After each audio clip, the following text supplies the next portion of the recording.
Alors, l'habitat inclusif, c'est le fait de pouvoir d'une part vivre ensemble et surtout vivre correctement, d'avoir un logement qui soit adapté à ses besoins. Moi j'habite un habitat normal, j'ai la chance d'habiter une maison avec ma famille. Et l'habitat inclusif, c'est juste le fait que tout le monde puisse avoir cette chance ou ce droit-là, quelle que soit son origine, quelle que soit sa situation, quel soit son handicap, quel que soit son âge, quelles que soient ses problématiques. Pour Maisolier Habitat, l'habitat inclusif, c'est vraiment répondre particulièrement à des personnes qui ont un besoin de logement adapté à leurs besoins authentiques.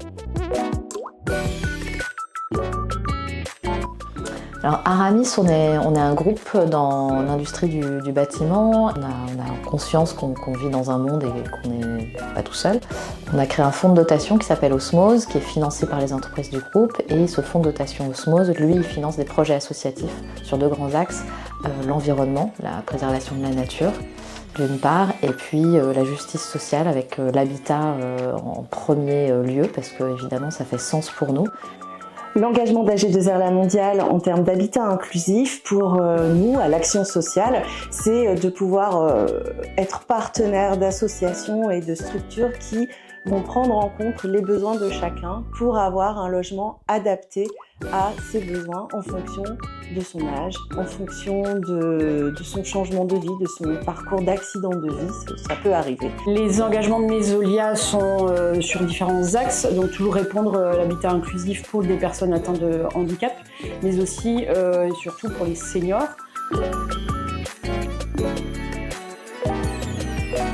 Pouvoir rencontrer ces seniors qui sortent des AT et qui vont commencer cette nouvelle vie ensemble, sortis d'un foyer, et c'est une vraie chance de pouvoir voir comme ils sont impatients, inquiets aussi, et de voir l'accompagnement vraiment au plus proche qui est fait par l'asso. Donc merci et bravo. Je suis ravie de savoir que toutes ces associations, toutes ces structures existent et se mettent en place au service de la fragilité des personnes qui demandent et qui sont souvent invisibles ou qui n'ont pas la parole. Donc en fait là c'est une ouverture à l'autonomie avec Alter Insertion et TCA et c'est très chouette, heureusement que ça existe.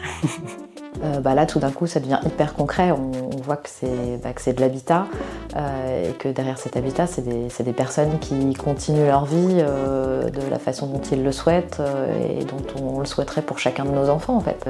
C'est une vraie découverte et puis c'est un vrai plaisir.